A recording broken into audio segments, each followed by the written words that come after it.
And how much? Oh, Maker, you're her. You're the Herald of Andraste. And you were sent to shame us, for mistreating the elves. I pay my elves good and proper, you should know. Friend of the ale, and they've been all and... I mean, I'm Flissa. Can I get you a drink? It's all right, Flissa. I won't do anything frightening. If you wanted to close the breach, I wouldn't mind. As I said, I'm Flissa. The Inquisition soldiers needed a place to unwind, so Leliana brought me in to set up a tavern. Nothing fancy, but it's safer for the soldiers than looking for trouble in some village. You said Leliana asked you to run an Inquisition tavern. How did you meet? Dumb luck, mainly. I managed an inn back in Denerim. When I heard interesting gossip, I'd pass word to Liliana. Sometimes it was helpful. She asked if I wanted to own my own tavern, and I said yes. I didn't realize she meant this. What can you tell me about this area? Adan is Haven's apothecary. He's been making potions and tending to the wounded as best he can. Harris is the Inquisition smith. Whatever he can't make you, Thren the quartermaster can probably find. And for anything fancier, you can try buying from Segrit. His prices aren't too high. Yet. Oh, there's also Minave. She studies beasts and things, as I understand. Farewell.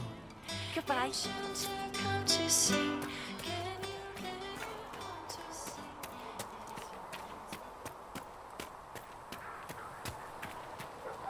The chosen of Andraste, a blessed hero sent to save us all. Am I riding in on a shining steed? I would have suggested a griffon, but sadly they're extinct. Joke as you will, posturing is necessary. I've journeyed deep into the Fade in ancient ruins and battlefields to see the dreams of lost civilizations. I've watched as hosts of spirits clash to reenact the bloody past in ancient wars, both famous and forgotten. Every great war has its heroes. I'm just curious what kind you'll be. What do you mean, ruins and battlefields? Any building strong enough to withstand the rigors of time has a history. Every battlefield is steeped in death. Both attract spirits. They press against the veil, weakening the barrier between our worlds. When I dream in such places, I go deep into the Fade. I can find memories no other living being has ever seen. You fall asleep in the middle of ancient ruins. Isn't that dangerous? I do set wards. And if you leave food out for the giant spiders, they are usually content to live and let live. I've never heard of anyone going so far into the Fade. That's extraordinary. Thank you. It's not a common field of study for obvious reasons. Not so flashy as throwing fire or lightning. The thrill of finding remnants of a 1,000-year-old dream? I would not trade it for anything. I will stay there. At least until the breach has been closed. Was that in doubt? I am an apostate surrounded by Chantry forces in the middle of a mage rebellion. Cassandra has been accommodating, but you understand my caution. You came here to help, Solus. I won't let them use that against you. How would you stop them? However I had to. Thank you. But now let us hope either the mages or the Templars have the power to seal the breach. Closing the breach is our primary goal. But I hope we might also discover what was used to create it. Any artifact of such power is dangerous. The destruction of the Conclave proves that much. You don't think whatever created the explosion was destroyed in the blast? You survived, did you not? The artifact that created the breach is unlike anything seen in this age. I will not believe it destroyed until I see the shattered fragments with my own eyes. We would do well to try to recover whatever created the breach. Liliana's people have scoured the area near the blast and found nothing. Whatever the artifact was, it is no longer there.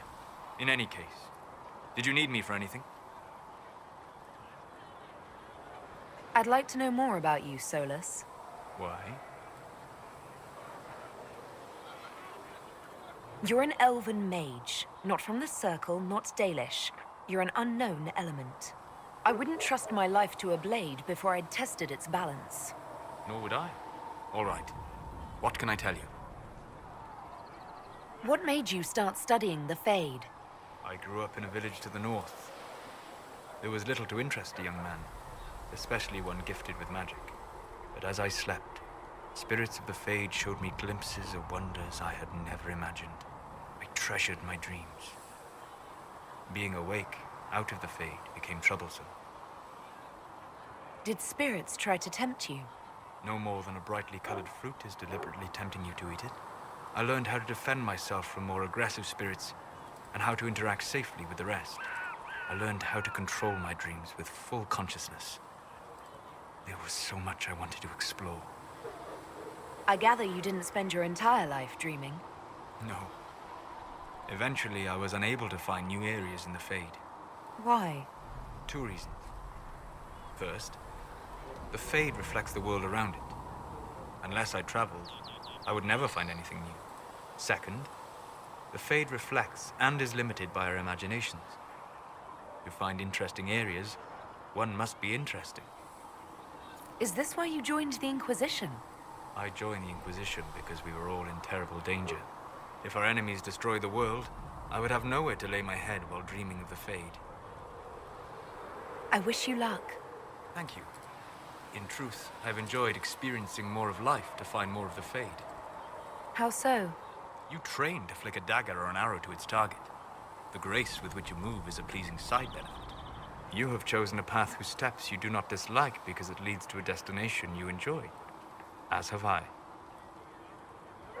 So you're suggesting I'm graceful? No. I am declaring it. It was not a subject for debate. You said you'd traveled to many different places.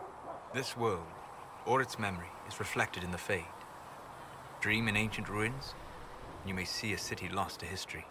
Some of my fondest memories were found in crumbling cities, long picked dry by treasure seekers, the best of the battlefields. Spirits press so tightly on the veil that you can slip across with but a thought. Any place in particular? I dreamt at Ostagar. I witnessed the brutality of the Darkspawn and the valor of the Ferelden warriors. I saw Alistair and the hero Ferelden light the signal fire, and Loghain's infamous betrayal of Caelan's forces. I've heard the stories. It would be interesting to hear what it was really like. That's just it. In the Fade, I see reflections created by spirits who react to the emotions of the warriors. One moment, I see heroic wardens lighting the fire and a power-mad villain sneering as he lets King Caelan fall. The next, I see an army overwhelmed and a veteran commander refusing to let more soldiers die in a lost cause. And you can't tell which is real? It is the Fade. They are all real. Have you always traveled and studied alone? Not at all. I have built many lasting friendships. Spirits of wisdom, possessed of ancient knowledge, happy to share what they had seen. Spirits of purpose helped me search. Even wisps, curious and playful, would point out treasures I might have missed. I don't know of any spirits by those names. They rarely seek this world. When they do, their natures do not often survive exposure to the people they encounter. Wisdom and purpose are too easily twisted to pride and desire. You're saying that you became friends with Pride and Desire demons? They were not demons for me. Meaning? The Fade reflects the minds of the living. If you expect a spirit of wisdom to be a pride demon, it will adapt. And if your mind is free of corrupting influences, if you understand the nature of the spirit, they can be fast friends. I'm impressed that you could become friends with spirits. Anyone who can dream has the potential. Few ever try. My friends comforted me in grief and shared my joy. Yet, because they exist without form, as we understand it, the Chantry declares that spirits are not truly people. Is Cassandra defined by her cheekbones and not her faith? Varric by his chest hair and not his wit? You have an interesting way of looking at the world, Solus. I try. And that isn't quite an answer. I look forward to helping you make new friends. That should be... well... That isn't quite an answer either. What do you know about the Fade? A great deal from my wanderings. There are few hard facts, but I can share what I have learned. I'd like to know more about the Breach. Simply put, it is a tear in the veil between this world and the Fade, allowing spirits to enter the world physically. Small tears occur naturally when magic weakens the veil, or when spirits cluster at an area that has seen many deaths. But your mark allows you to exert some control over the Breach. That means it was created deliberately. I'd like to know more about the Veil. Circle mages call it a barrier between this world and the Fade. But according to my studies in ancient elven lore, that is a vast oversimplification. Without it, imagine if spirits entered freely. The Fade was not a place one went, but a state of nature like the wind. It sounds like it would be wonderful. And dangerous. But yes, a world where imagination defines reality. Where spirits are as common as trees or grass. Instead, spirits are strange and fearful. And the Fade is a terrifying world touched only by mages and dreamers. I am glad that I'm not alone in seeing the beauty of such a world, along with the obvious peril. I'd like to know more about demons. The Chantry says that demons hate the natural world and seek to bring their chaos and destruction to the living. But such simplistic labels misconstrue their motivations, and in so doing, do all a great disservice.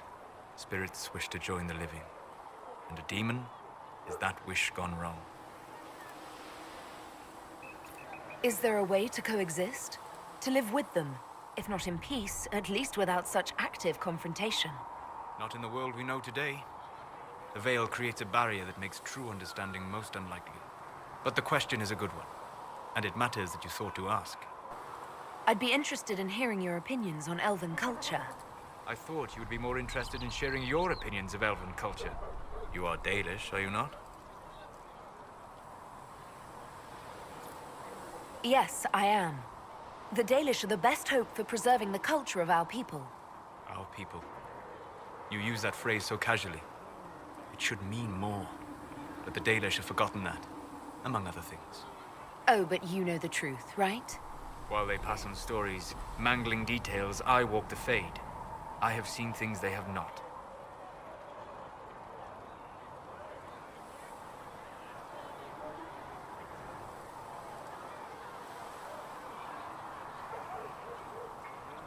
The Dalish are trying to restore elven history. If you know something new, share it. Would your clan listen to what I had learned in my studies? My travels?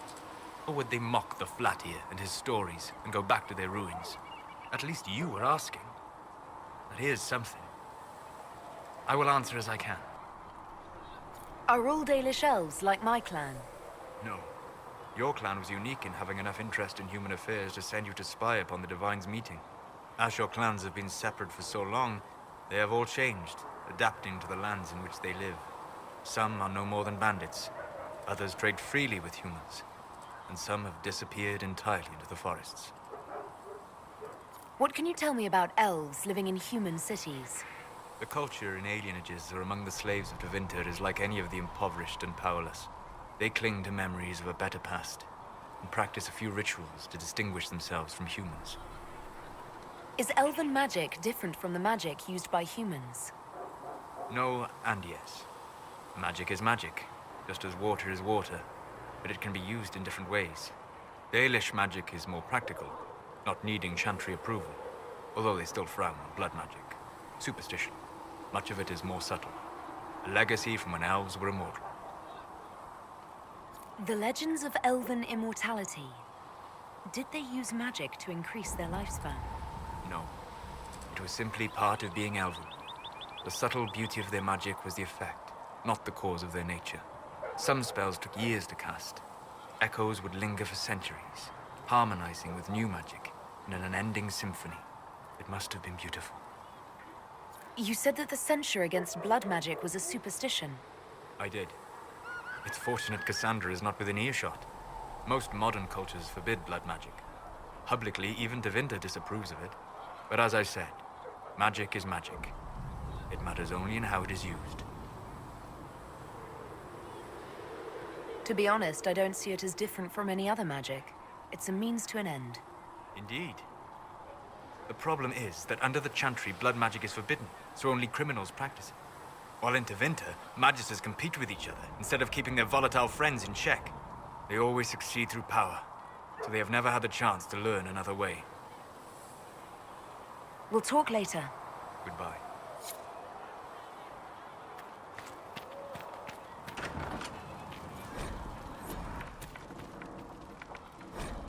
Segrit told me that he can't let the herbs go for anything less than 8. Fine. We'll gather our own. Tell Segret he better hope he doesn't need a salve anytime soon. Look who's back from the dead. Again. I don't recall meeting you before. I'd be surprised if you did. You weren't particularly coherent. Someone had to patch you up after you staggered out of making knows where, though. So, you're welcome.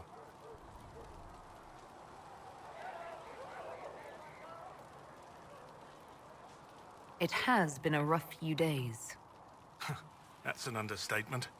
And more ahead if the weather is any indication. Name's Zidane. I'm in charge of keeping our little band here stocked with potions and elixirs. Not that Seeker Pentagast seems to care whether we've got the supplies to actually do that.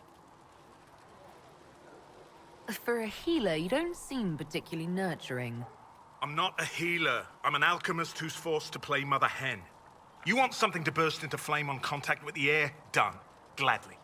Patching up wounded soldiers is a waste of my time and talents. But there are a few around who can help. How are your people holding up? There's no shortage of work. That's for damn sure. Is there anything I can do to help out? We're fine as far as raw labor goes. You've more important things to do than tend to me. I only wish I'd been able to find Master Tajin's notes. Old bastard was working on something special. He died at the Conclave, and his notes weren't here. Been too busy dealing with the wounded to look for them. How do I go about having potions made? Just take a look there and tell me what you'd like. Find a recipe for something better, I can make that too.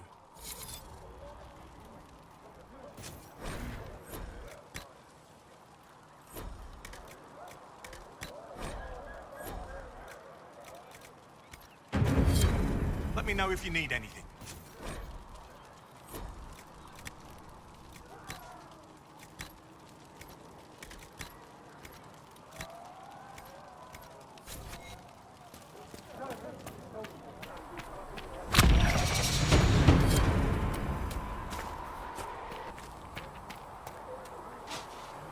Thank you for hurrying with the potions. We have so many injured.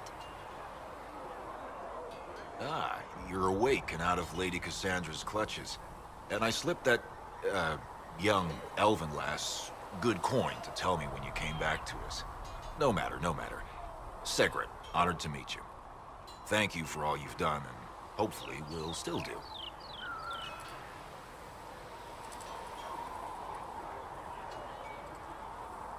Ideally while wearing and wielding gear purchased here, yes? Precisely. Anything you need is yours. For a reasonable price, of course. Supplies are a little tight, given the circumstances. What kind of person stays to run a shop at a time like this? The kind with nowhere else to go. Those blasted demons destroyed most of my goods. If I stay here, work some contacts, I can start rebuilding. Maybe, just maybe, help you folks out in the process. You must speak with most everyone here. How are people doing? Hope and fear in equal measure. No one really knows what it means when an Inquisition is called. Yet. I imagine it's no better for you. You've got my sympathies, for what it's worth. Can I see what you have for sale? Of course. My wares are at the table.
Ugh.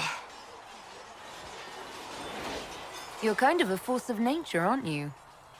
When I need to be. It's impressive. You flatter me. I'm trying. Did I do the right thing? What I have set in motion here could destroy everything I have revered my whole life.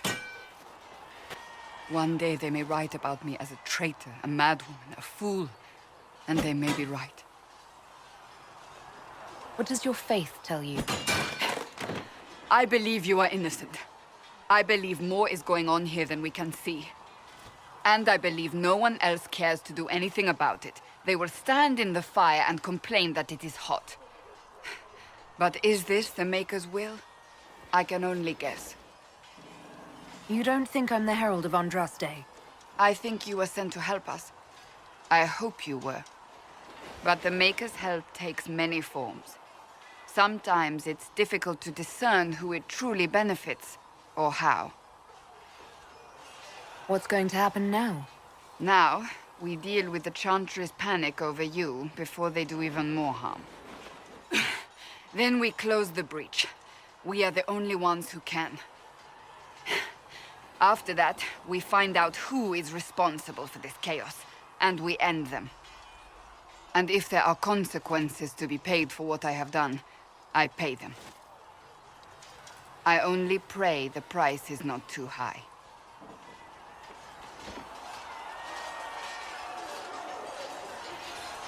Isn't it a bit late to worry about it now? We have only just begun.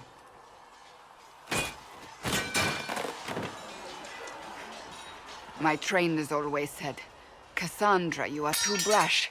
You must think before you act. I see what must be done, and I do it. I see no point in running around in circles like a dog chasing its tail. But I misjudged you in the beginning, did I not? I thought the answer was before me, clear as day. I cannot afford to be so careless again. It wasn't like you had no reason to suspect me. I was determined to have someone answer for what happened. Anyone.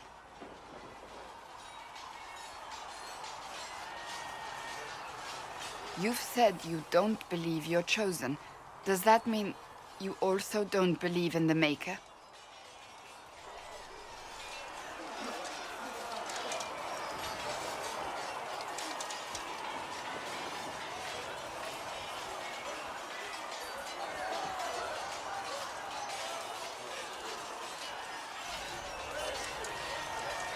I believe he exists.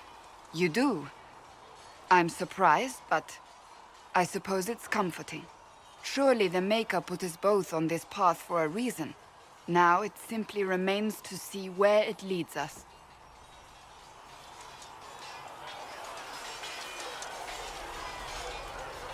It occurs to me I don't actually know much about you. What do you want to know? I'm not sure. Where are you from? I thought you knew that. I suppose I could ask Liliana.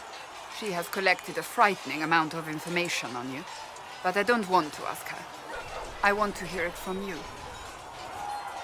My clan never stayed in one place for long, though we primarily roamed the free marches. Oh? I didn't think your people roamed that far north. But clearly I'm mistaken. I'm told some members of your clan might still be alive.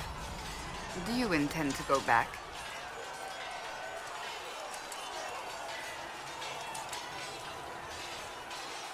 Wherever I am is home enough for me.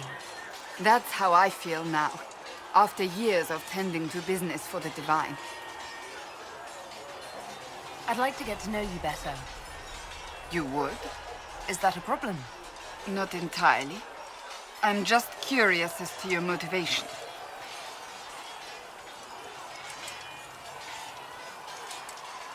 No motivation, beyond making things between us less... Antagonistic? Exactly. As you wish. My name is Cassandra Pentagast, daughter of the Royal House of Navarra, 78th in line for the Navarran throne.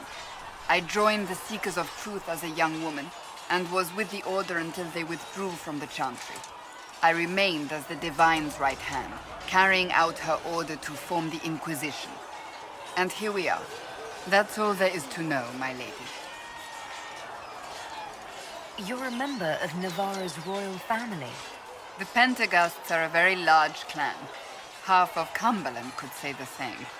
Really? No, but it feels that way. I have hundreds of relatives so distant they need charts to prove we're related at all. And they have them. Oh yes. The Pentaghasts value their precious blood like it runs with gold.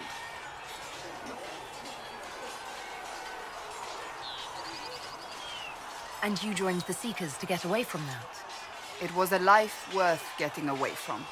The Pentaghasts are famed for dragon hunting, but few actually pursue the craft. Most are fat and lazy. They pay lip service to the Maker and care only for idle pleasures and past glories. My brother was all that kept me in Navarra. Once he was gone, so was I. Tell me about your brother. I would prefer not to speak of Anthony. Another time, perhaps. You don't seem to like your homeland much. My family polluted it for me. What little I saw of my homeland was through the bars of a gilded cage.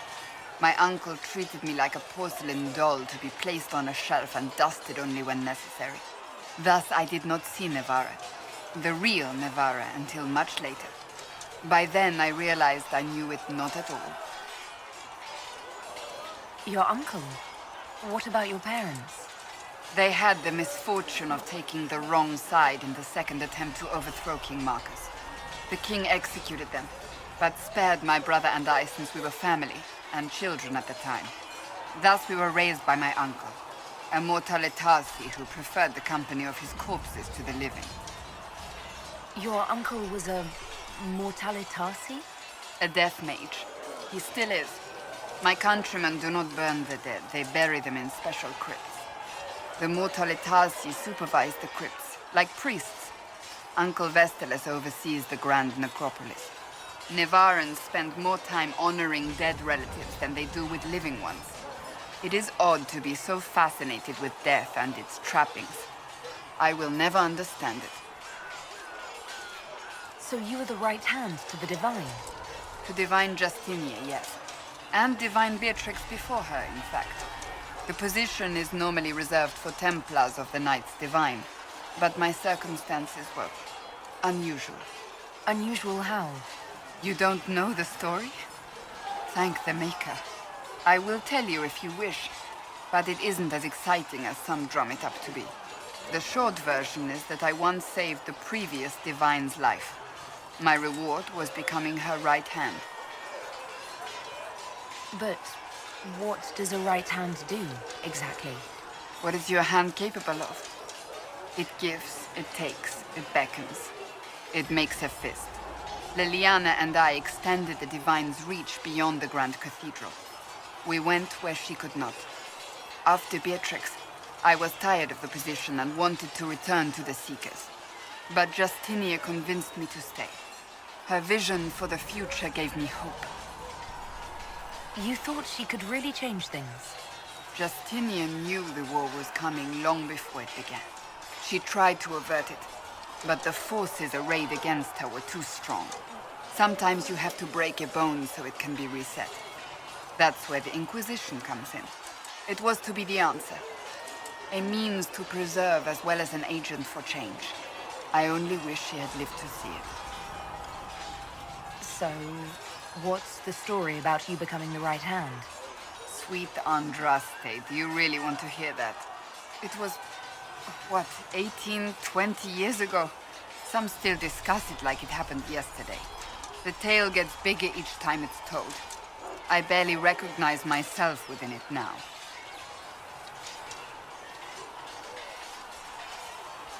You're stalling. To hear others tell it, I alone saved Divine Beatrix from a horde of dragons sent to assault the Grand Cathedral.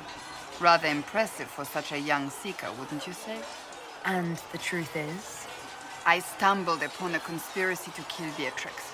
A Templar Knight Commander was at its heart. And there was a dragon battle at the Grand Cathedral. but I had help from loyal mages who rallied to the cause. They freed the dragons from magical control. Without them, the Divine and I would both have died. Yet I became the right hand, and they are forgotten. What happened to the mages that helped you? They went back to their circles, with rewards and privileges and Most Holy's gratitude. Many of them died at the conclave. That's rather typical of the Chantry, isn't it? Even worse, few know of the Knight Commander's involvement at all. That sort of willful blindness needs to change.